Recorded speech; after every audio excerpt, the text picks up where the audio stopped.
Welcome to Female Fractionals, the biweekly podcast for successful female fractional executives and those ready to take the leap.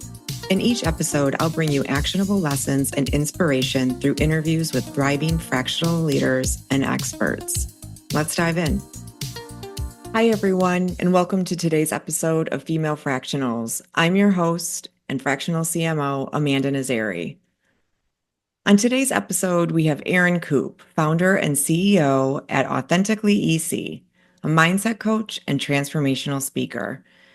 Erin has spent over 17 years in 3 global companies, including Goldman Sachs and CBRE, prior to launching Authentically EC in February of 2020. Leading to the formation of her business is Erin's journey from self-sabotage to self-actualization. After discovering a thirst for learning and mastering non-conventional methods to navigate stress, anxiety, and overwhelm, Erin dove deep into progressive studies in neuroscience, quantum mechanics, and spirituality. She now brings the sum of her whole life experience, credible corporate background, and transformational knowledge and guidance to the professional world through her work. Erin offers a lot of great content on her website at authenticallyu.com, where you can subscribe for insights to align your mind, heart, and soul and unlock your best self. I hope you enjoyed this conversation with Erin. She has an incredibly inspiring story that she uses to help others, including many entrepreneurs. Without further ado, let's jump into the conversation. Hi, Erin. Welcome to the podcast. It's so great to see you. I'm so glad to be here, Amanda.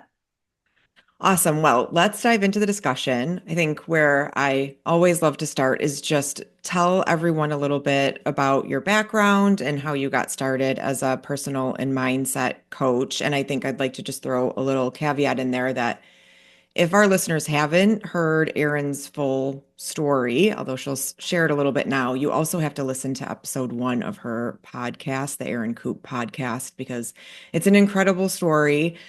So she'll share it now, but also tune in to her podcast because she shares a little bit more there too. Oh, thank you for that. Yeah, I know I go pretty deep in that first episode. I would be remiss not to start with just a little bit about my upbringing, because it's a big part of what has shaped me and ultimately really shaped the grit and the perseverance that I think are just in my DNA.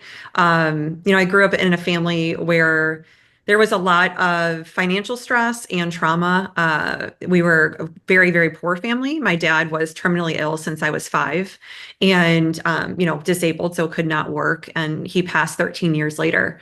And so the family that I was raised in, my mom was gone a lot because she had to work multiple jobs just to put food on the table for my siblings and I. But even with that kind of a lack of structure and dysfunction in my childhood home, I always knew that there was a possibility and a belief in myself that I could build my own life. And I kind of always would look at it like there's just no way this is happening anytime soon, when I was like 11, 12, 14. But as I got older, I realized, you know what? If I put myself in college, that could be my ticket to creating my own life, getting a really great education. I was a very smart person. It just seemed like something that was a no-brainer, even though no one in my entire family had gone to college, like aunts, uncles, you name it. So I was the first in my family to even get to that step in life. And so did just that. I moved to New York City after college, and I started working in the finance industry by way of working at Reuters initially, and then was recruited to work at Goldman. And that is a pivotal moment. That is where I essentially sold my soul. I didn't realize what I was doing at the time, but as a poor person in the way that I grew up, being offered a job and being recruited by Goldman Sachs was like the holy grail to me at that point. And it was like, wow, what an opportunity for me to really make some money. That's kind of where my mind was as a 24-year-old woman. So yeah, living in New York, nonetheless. Exactly. Right. I know. I just wanted my own space, and that was going to help me do it. But I really lost myself when I was on Wall Street. I lost myself in not only the cutthroat nature of that environment that I was in, but in comparing myself to people around me, trying to be someone I wasn't, being who I thought I was expected to be, sounding that way, looking that way. And it was just really hard. And I think I always was feeling this sort of lack of inauthenticity within myself when I was trying so hard to be someone else. And so that is such an important part of how I ended up on this journey of authenticity, this journey coming back to myself and understanding who am I? Who am I without the job, the title, all the things that society told me to go and check and get that equal a happy and successful life? And I started to question that in my mid 30s. I'm like, this doesn't feel good. Something's missing. And that was the journey of figuring out what is it that's missing. It was me. It was my connection to who I am that was missing. What an amazing, crazy, inspirational story. Do you remember the moment in time where you were like, enough. I'm taking the shackles off. I'm making a huge shift and pivot. Can you tell me a Yeah. little bit about what that Yeah. was? And So there were actually two of those. So one happened right around 30 years old when I decided to leave finance as a whole. And it's not easy to resign from a place like Goldman, especially when you're a younger person. You're supposed to just grind it out, climb that ladder, make the money, get the titles, and then figure it out later in life. But I saw the writing on the wall. I was a part of this accelerator program for female associates at the time, where like 100 women globally were selected for a 6 month basically entree into what is partnership at Goldman Sachs. And it was an honor to be a part of it. But every partner that talked to us, male or female, was talking about how you can do this too. I have 4 nannies. I've got nannies for the weekends. I've got nannies for night. I've got nannies for the day. I've got a house manager. I've got a partner who, stays home. And like it was so surreal to me. And I was like, that just doesn't feel like the life that I necessarily want to live? And so I feel like my soul was speaking to me at that point and just kind of saying, hey, that's not really you. And that's okay. And I fought that for a while internally. I definitely fought with myself over that. But I made that decision that burnout was definitely settling in and it was time for me to move on. And I changed my career completely to going into commercial real estate and just thought, you know what? I'm really good at business. Like it doesn't matter necessarily like what business I'm in, but as long as I am client facing, I'm with people, I'll like it and I'll do okay. So did that. And then the real pivot, the real kind of releasing the shackles from just in general, that grind that I had been living through for so long, that happened more around the age of 36 after my kids were about like 1 and 2, when I started to just question myself and the beliefs that I held. Like, why did I believe that I was only my title, a vice president? Like when people ask me, "Oh, hi, I'm so and so. Like, who are you?" I'm Erin. I'm a vice president at XYZ company. And it's like why? Like, why is that the only thing I can come up with?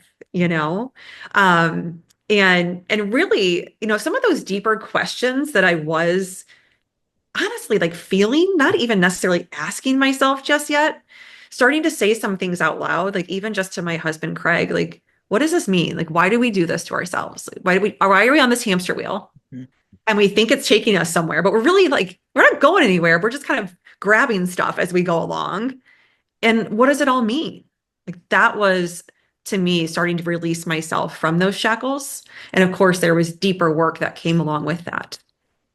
Yeah, I think you're hinting at a topic that is comes up so often. And I think that part of I think many of the listeners to the podcast are people that are either experiencing burnout or they're thinking about potentially taking the leap to a fractional role or even starting their own business for many reasons. It could be burnout. It could be that they just feel like they're not in the right industry. Maybe they're in a different phase of their life now because they've had a child or they're dealing, they're in the sandwich generation and are dealing with elder care now. There's so many different reasons why we are seeing this shift now. And I think women are so much more open to talking about it too. Yeah. I was just having this discussion with a group at Chief the other day where we were talking about how women are so much more open to talking about and being vulnerable at sharing that they are going through a period of burnout or something like that. I would imagine in your practice that you help women in a variety of capacities, and having had gone through many of those experiences yourself, it's very helpful. But I think for people that are listening that might be going through a transition or are thinking about a transition, and they're doing it because they're coming from a place of burnout or toxic workplace. Do you have guidance or advice or a framework or steps that they can take to kind of start stepping into that transition? Yeah. Yeah, I get asked this a lot. The number of people that reach out to me specifically on LinkedIn, they see the success and the growth, and they can feel the energy of what it is I put out just through my words, and energy, is in every word. What I always say to people is, like, you see like the tip of the iceberg, right? And we know that, but yet it's hard for people to really understand that's what's happening. And so you need to ask questions, and you need to look at what all is behind that. How much hard work does it really take to, for example, have a successful business? Like, it's not like it's okay, I'm going to leave corporate and I'm just going to do this. It's going to be so easy. That there's no easy button in anything in life, and certainly not in our careers. Like, it's gonna be hard. One of the things that I always say when people ask me for advice, I don't willingly just throw it out there. But when I'm asked for guidance or advice on that topic of transition, start doing what it is you think you want to offer before you throw in the towel in whatever it is you're in. And, if I look at my own business, the work that I was initially doing for about a year and a half on the side before full-time launching my business, it changed and iterated over the last, I'm just now in my 6th year of official business, right? So in 7.5 years, what I've been offering is very, very different. Like, it's grown, it's iterated, it's moved with me and evolved with me as I've changed and I've grown and I've learned and I've failed and all those things. And so you might have an idea of what it is. Great. Start to offer it. See how it goes. Do it for free for a little while and just see, like, what do you like about it? What do you not like about it? What is super draining? What is super uplifting? I mean, you're going to learn so much just through that trial and error. And you can do that. You can fit that in on the side and let it give you some energy because you're excited about it, And then actually, what I have found when I was doing the stuff on the side, just it was maybe 5, 6 hours a week. Sometimes I was just working on my own website initially, which is not the website that I have currently, of course. And then other times I was actually with somebody and I was talking to them about their life and, sharing my stories and tools and helping them. Sometimes I was giving a talk at, a corporate retreat or an offsite. But whatever it was, with every piece that I was starting to do, I was picking something up.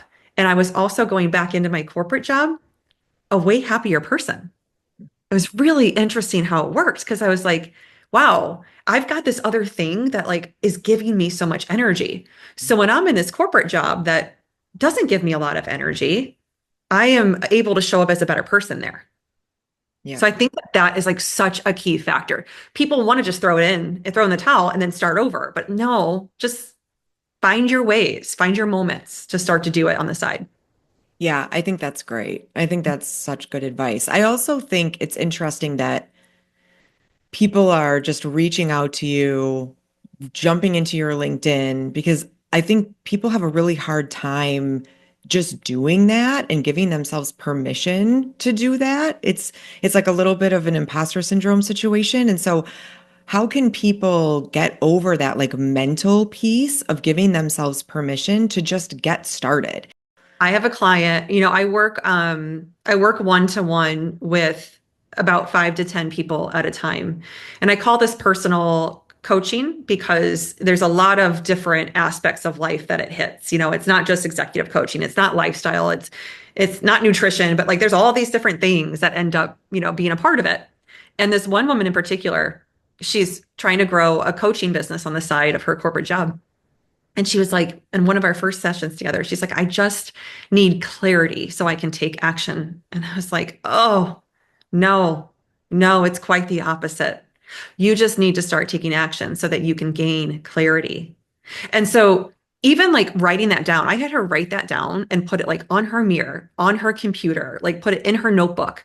I'm like, I want you to just look at that. The key is intentional action. Don't just start throwing darts at the wall and hoping that they're going to stick, right? Be intentional with where you're giving your time and your attention when it comes to whatever this thing may be. But be intentional with those actions, and you're going to gain new information with every action you take. That's how you move forward. That is very good advice. Very good advice. I love all of the little post-its. I feel like every single one of my guests gives me something. I'm going to end up with an office full of amazing little inspirational quotes from the Totally. podcast. I love it. I think the inner voice is something that a lot of women tend to struggle with. And I'm sure that that is something that you happen to coach people around quite a bit. Is inner voice something that comes up a lot? And are there other themes when you meet with entrepreneurs that, you tend to see come up?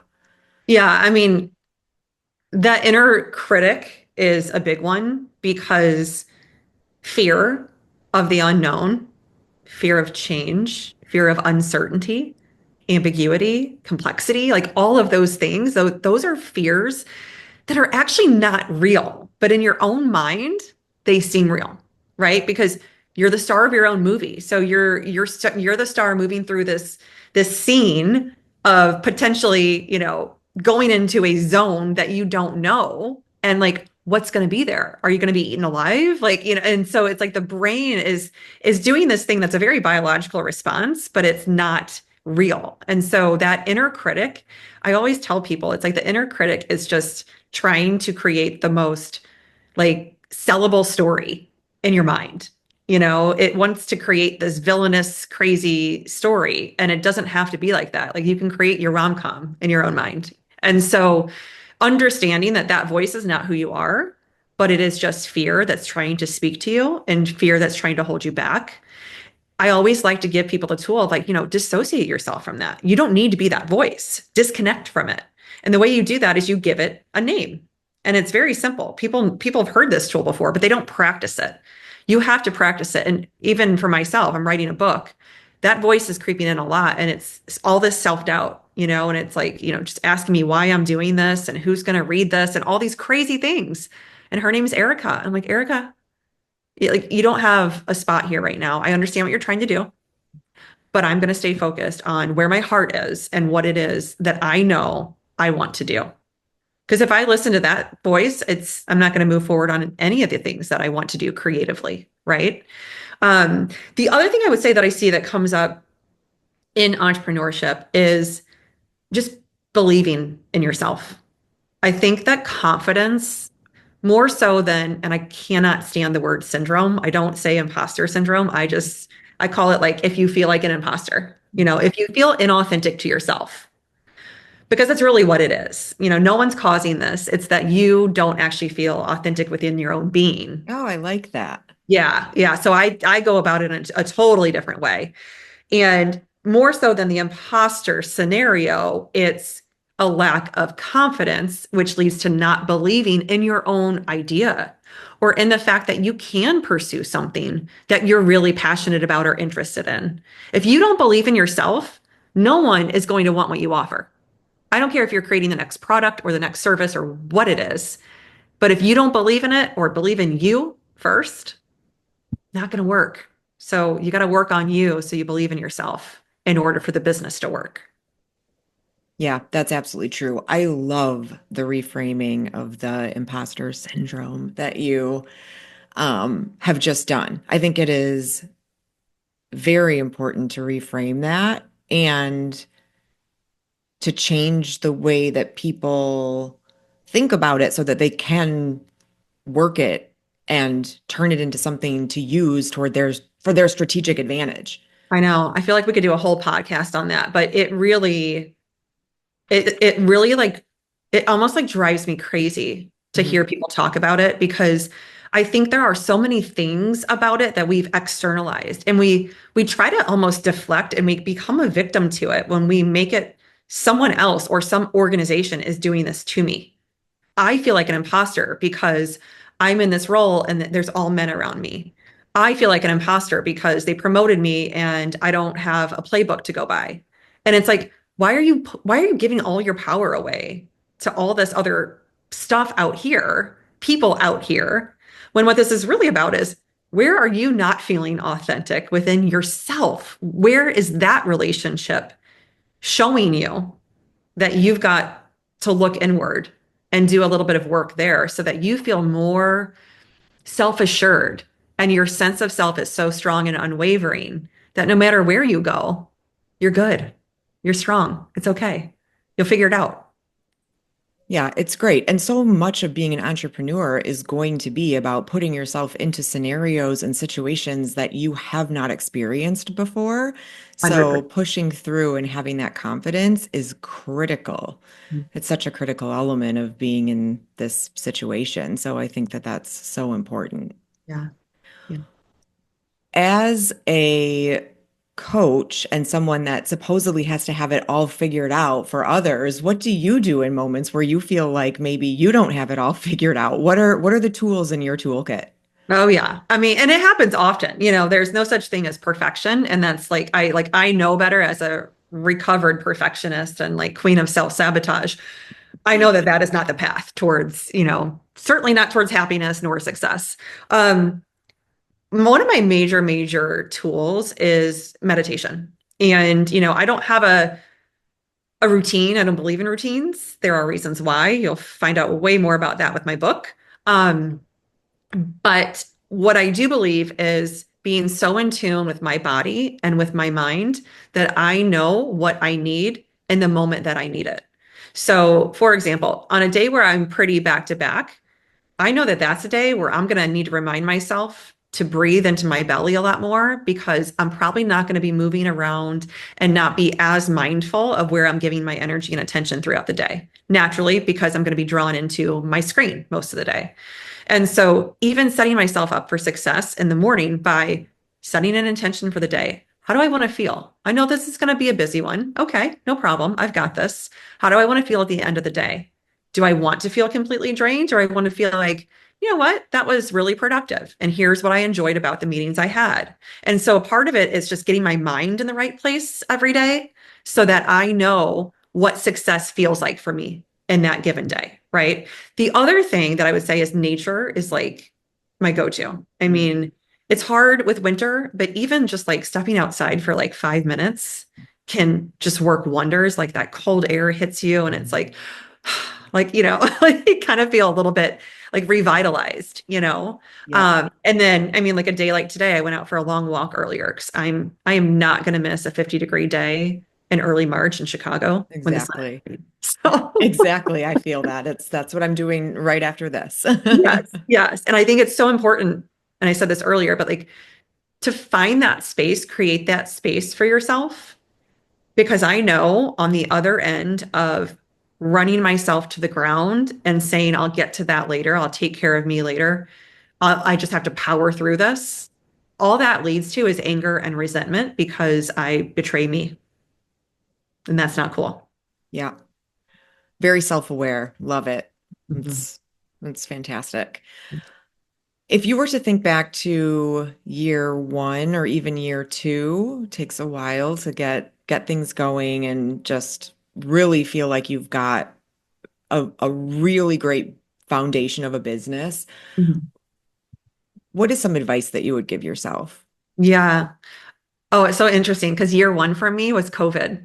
Oh, I started geez. in I started in mid-February. Like I had resigned in mid-January and pressed play mid-February. And so it was before COVID was really a thing. And sure enough, within a month, like the world is shut down. It was so weird.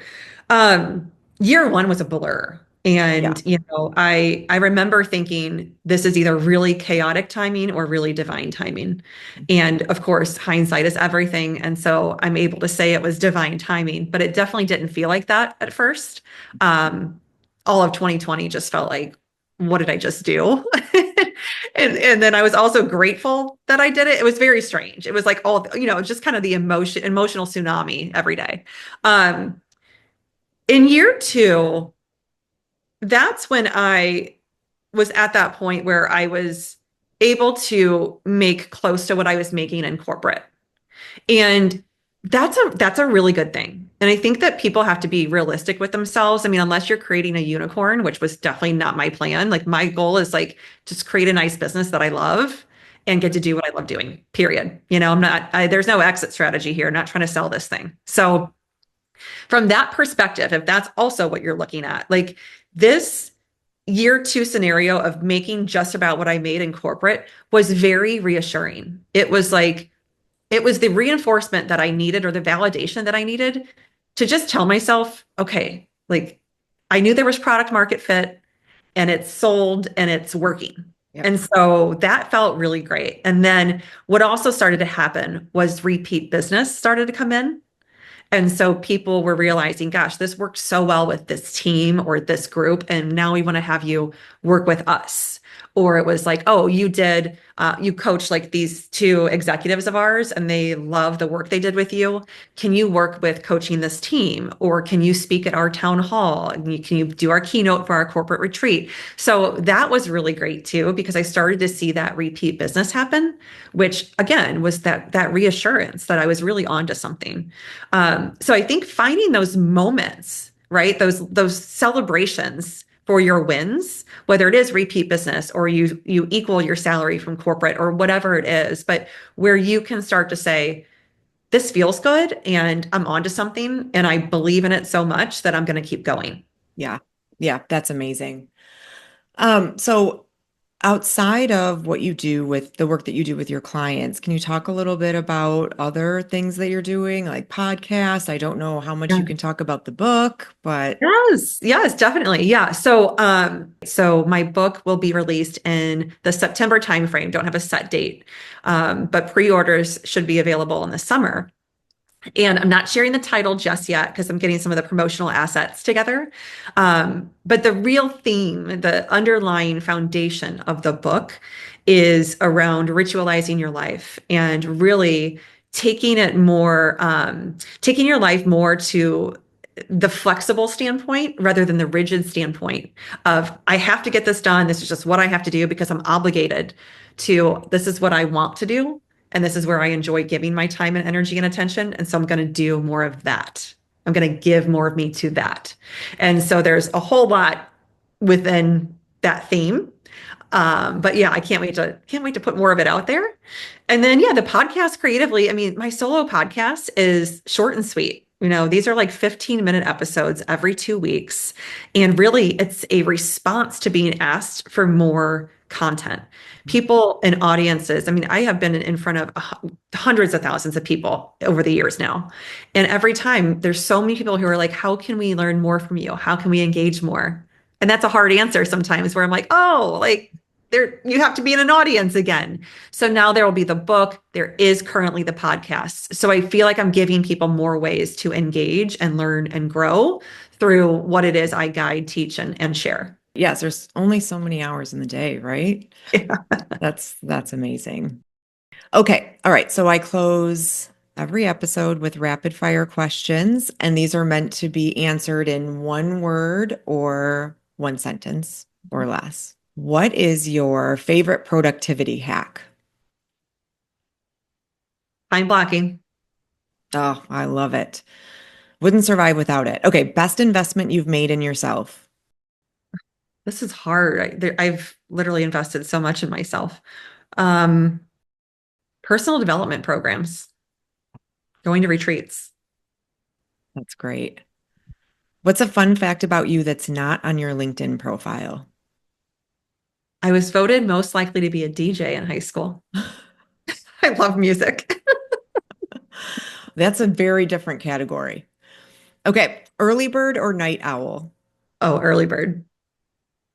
Most unexpected skill that's helped your career? Mm, this is going to sound crazy. I think it's just my ability to like draw people in. It's just, I don't know if it's a skill, but it's a gift. Mhm. That's great. Okay. Sauna or cold plunge? Sauna all day. Oh, I thought you were going to be cold plunge. No, Okay. Most used emoji in professional texts. heart.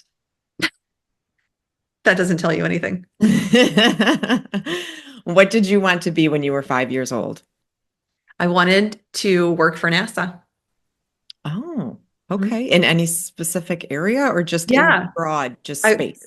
since I was five, like, I mean, I even started college as an aerospace engineer. So didn't want to be an astronaut, just wanted to work at NASA.